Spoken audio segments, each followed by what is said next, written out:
suis toujours aussi douée pour faire les introductions. Souris, il y a des choses qui changent pas. Oupsie. Je suis toujours aussi folle, c'est déjà pas mal.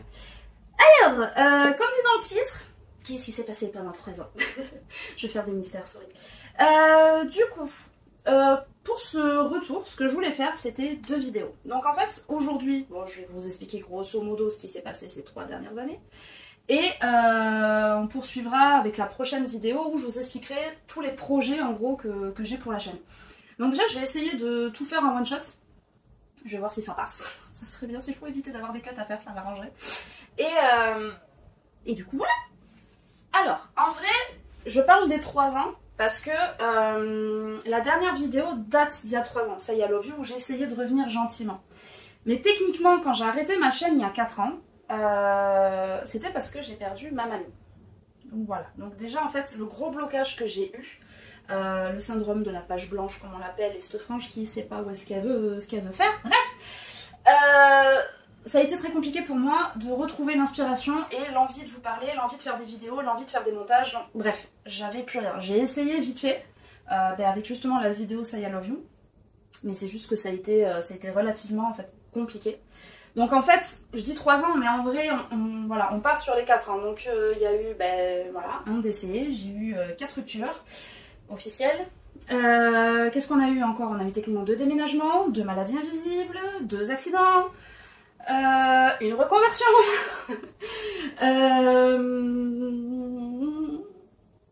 Voilà, bref, on n'a pas chômé. Et niveau boulot, il m'est arrivé des péripéties. Donc si je retourne à il y a 4 ans, en gros, quand j'ai perdu donc ma mamie, j'étais en CDD dans une entreprise très connue de jeux vidéo. Ah, on dira pas ce que c'est. Bref. Donc j'étais à l'époque en CDD et du coup, il s'est avéré que moins d'1 mois en fait après son décès, je me suis retrouvée à avoir mon premier CDI, en tout cas là-bas, en 25 heures. Enfin mon premier, non, techniquement mon premier il était de 8 heures quelques années auparavant. Mais bon bref, là j'avais un 25 heures dans cette entreprise-là. Ça a été compliqué pour moi parce qu'en fait, si vous voulez, les vidéos, enfin je lis énormément, mais pour pouvoir faire des chroniques, ne serait-ce que les noter, faire des résumés de manga, enfin bref, vous imaginez tout le travail qu'il y a avec, j'arrivais pas trop à tout conjuguer. Il fallait que je conjugue aussi avec ma vie de couple, du moins j'ai essayé. Et après, c'est surtout que quoi qu'il arrive, je voulais un 35 heures. Donc en fait, ce que j'ai fait, c'est que pour compenser le 25, j'ai pris en tant que caissière, là aussi, dans une boutique, dans un magasin, petit supermarché de gare, j'avais pris un 10 heures du coup pour avoir l'équivalent de mon 35. Donc fatalement, avec les 2 tafs, j'avais plus une minute à moi. Et ce qu'il y a, c'est que quoi qu'il arrive, j'avais plus envie. Honnêtement, ma mamie, ça a été très compliqué et j'avais envie de rien et bref, compliqué. Ça en est suivi de ça, ma première rupture. On est ravis. Je parlerai pas des autres parce que voilà, les autres elles sont là, mais c'est celle-là en fait qui a été le déclencheur de beaucoup de choses. Parce que du coup, qui dit rupture début d'année 2020, dit qu'il faut que je déménage, que je trouve un appart, et ce genre de choses. Et c'est un peu complicado.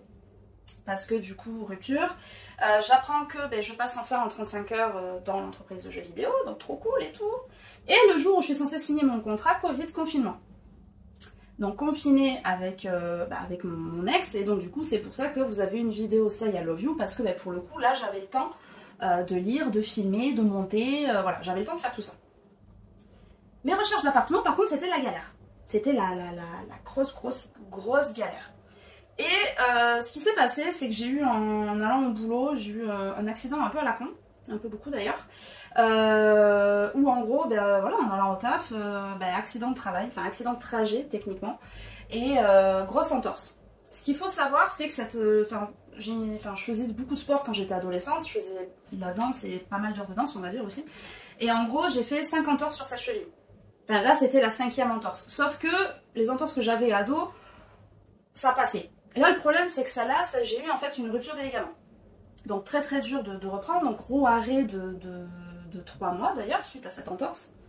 Et mais bon quand même après j'ai repris le boulot, j'ai repris tout ça. Donc là nous sommes en septembre. En septembre ce qui s'est passé, septembre 2020. Ce qui s'est passé c'est que vu que je trouvais pas de logement et que rester quoi qu'il arrive de janvier à septembre en colocation avec mon ex, et maintenant mon meilleur ami, un de mes meilleurs amis, bref, c'est une autre histoire. Du coup, vous pensez bien qu'à l'époque, vu qu'on venait de se séparer, c'était pas fifou en fait de vivre ensemble. Et du coup, j'ai mon oncle qui m'a proposé de venir vivre chez lui. Donc me voici à vivre chez mon oncle.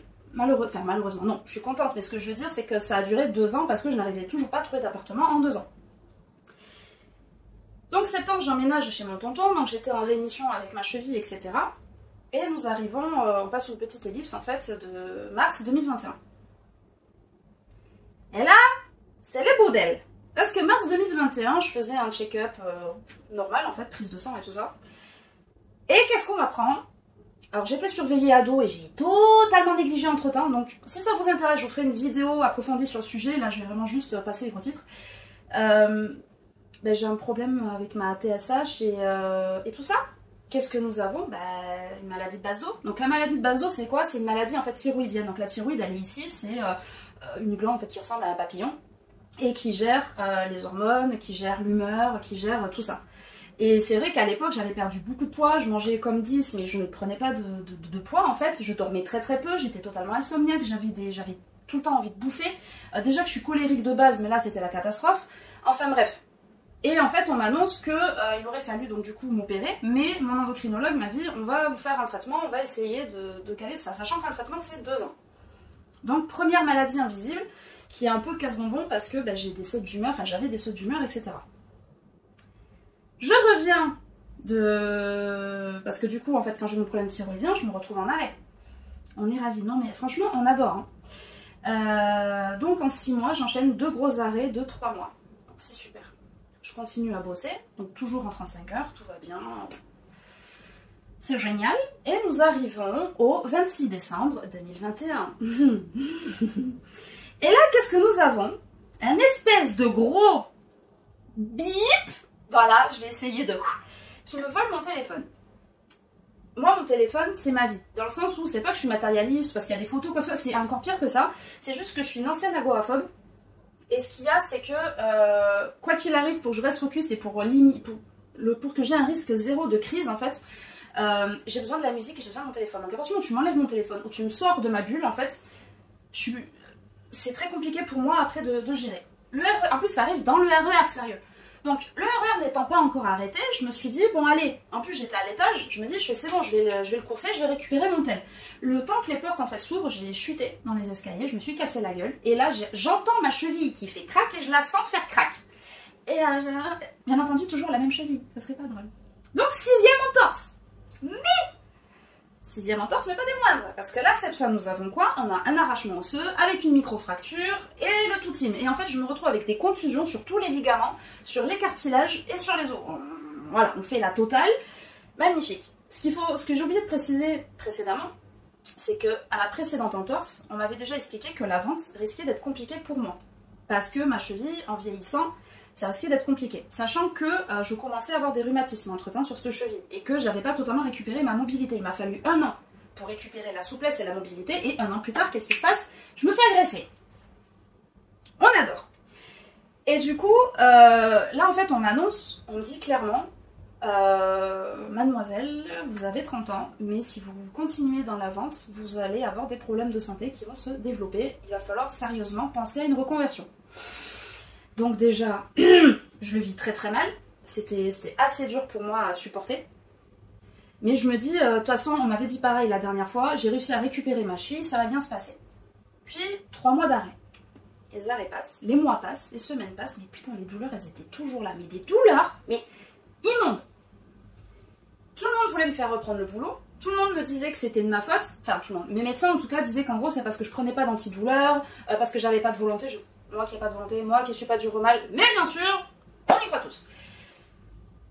Mais à un moment donné, en fait, j'ai l'interne de mon médecin traitant qui m'ausculte et elle me dit « Ce que vous me dites, ça me fait penser à une algoneurodystrophie. » Je sors les mots barbares. Je suis là, ok.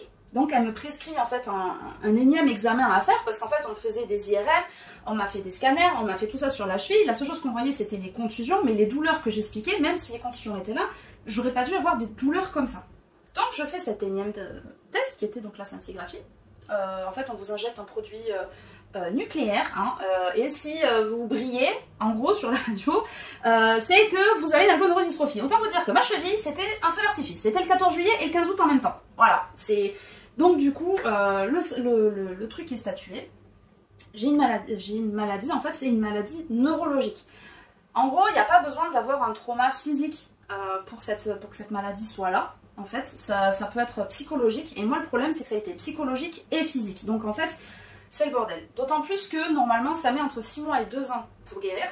Mais que même comme ça, on n'est pas à l'abri d'une rechute. Étant donné qu'il y a une sensibilisation, il suffit d'un coup de nerf ou de stress, d'un choc, etc. Et ça revient. Ça n'a pas loupé. Du coup, j'ai été en arrêt pendant 1 an. Sur cette cheville, à cause de cette cheville. Et donc du coup pendant ces 1 an, j'ai continué mes recherches d'appartement. J'ai fini par trouver un chez moi, c'est pour ça que nous sommes ici. Où j'ai bien galéré, mais au pire, voilà, comme j'ai dit, là je fais vraiment les gros titres. Si vous voulez plus de détails, peut-être qu'à un moment donné, si je me relance bien, etc., je ferai une FAQ et ça sera le moment de poser votre question. Donc voilà, donc nous voici... dans tout ce bazar, où du coup je lance des procédures parce que il y a un recours collectif qui se fait dans mon entreprise, donc sur base de volontariat, donc je participe. Et là en fait me vient l'idée de me reconvertir en tant que community manager. Community manager pourquoi? Parce que même si j'ai arrêté ma chaîne YouTube et que certes j'avais le syndrome de la page blanche, j'étais pas bien, j'étais pas inspirée, j'étais pas tout ça, j'avais quand même envie d'être là. Mais c'est juste que je me suis rendu compte que j'ai quand même fait beaucoup d'erreurs la première fois. Et finalement, je sais pas comment on fait. Parce qu'on a tendance à se dire que oui, il suffit de faire des vidéos, il suffit de faire... Non, ça marche pas comme ça. Et je me suis dit, quitte à revenir, cette fois, vu que je dois me reconvertir, ce qu'on va faire, c'est que on va se consacrer 100% à ça. Et donc du coup, on va venir armer avec tout ce qu'il faut pour ça.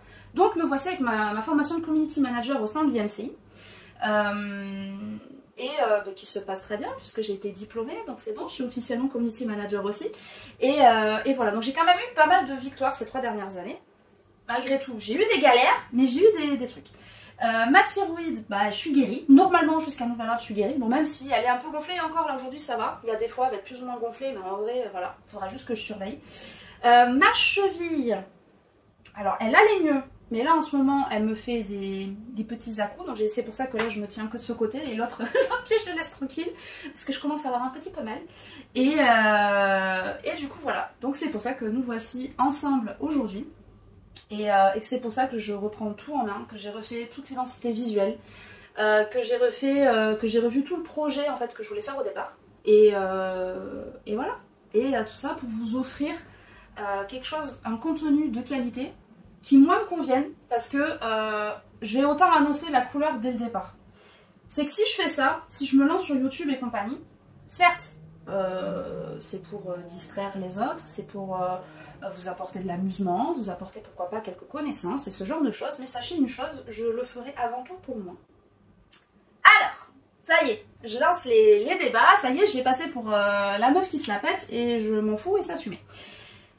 Ce qui se passe, c'est que moi, je veux bien divertir tout le monde, mais il y a une chose que je peux vous promettre sur cette chaîne, c'est que je ne ferai jamais quelque chose parce que c'est un effet de mode, parce que les gens le demandent ou ce genre de choses. Si je le fais, c'est parce que ça m'intéresse, parce que j'ai envie de le faire et parce que ça me passionne.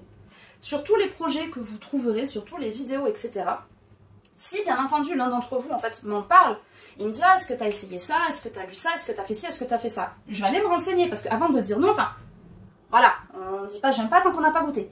Donc, je vais regarder. Si ça m'intéresse, et ben déjà vous serez cité et je dirais ben voilà, on m'a proposé un truc, trop bien, bref, et je le ferai. En revanche, si ça ne m'intéresse pas, je ne le ferai pas. Moi, ce que je veux, c'est vous faire kiffer en kiffant. En fait, tout ce que je veux, c'est juste faire ce que je fais d'habitude, c'est-à-dire m'éclater, lire mes mangas, partager avec tout le monde, jouer aux jeux vidéo, petit spoil de la prochaine vidéo, et ce genre de choses. Mais je veux le faire avant tout pour moi. Si vous, ça vous plaît, c'est encore mieux. Parce que en fait, je vais juste partager moi un moment où je m'amuse. Si ça vous plaît, c'est excellent. Par contre, si vous attendez de moi de me dire ouais, joue à tel jeu, ouais, lis, non, ça ne marchera pas. Si je suis pas intéressée, non. Donc voilà, donc je préfère en fait annoncer la couleur dès le départ. De toute façon, je vous l'expliquerai dans la prochaine vidéo. Mais voilà. En gros, autant si vous me proposez, je sais pas moi, des FAQ, des challenges ou ce genre de choses, allez, why not? Et sachant que c'est toujours pareil, le challenge, s'il m'intéresse, oui, mais s'il m'intéresse pas, non. Mais je vous écouterai. Mais par contre, quant à mes contenus, voilà. Donc, en conclusion, parce que sur la fin, j'ai l'impression de partir un peu en coup de gueule. C'était vraiment pas le but. Je me suis un peu emballée sur des choses que je vais vous montrer que plus tard. On va vous en parler dans la prochaine vidéo. Donc du coup, voilà. Donc, j'espère que je vous ai pas heurté, en fait, avec cette fin de vidéo. Alors, j'ai hésité à cutter, mais je me suis dit non. Autant vous dire comme ça, au moins ça évitera à certains de perdre leur temps à regarder la prochaine vidéo. Vous avez la couleur qui sera annoncée quoi qu'il arrive. Avec plus de diplomatie, je vous expliquerai un peu mieux, rassurez-vous. Mais du coup voilà, ce qui conclut ces 3 dernières années. Et que là, j'espère que j'aurai les épaules, le courage et l'envie de continuer parce que... Mine de rien, je pense que si ça m'a travaillé jusqu'à présent, c'était que quelque part vous me manquiez aussi. Et que c'est quelque chose que j'aime, il faut juste que... Motivation, mais bon ça aussi ça sera peut-être le sujet d'une autre vidéo. On ne sait quatre, on ne sait jamais. Et du coup voilà, donc j'espère que ceux qui me suivaient en tout cas sont contents de ce retour-là. Merci à ceux qui ont continué à m'écrire pendant ces 3 ans en me disant mais c'est quand tu reviens, tes vidéos elles manquent. Alors oui, je sais, mais il y en a certains, je vois arriver. Elle se prend pour qui? Elle a moins de 100 abonnés sur YouTube, elle a 450 abonnés sur Insta, Écoutez-moi bien, à partir du moment où vous voulez partager quelque chose et que y a des gens qui apprécient qu'il y ait 2 personnes, 10 personnes, 100 personnes, 1000, 1 million, on s'en fout.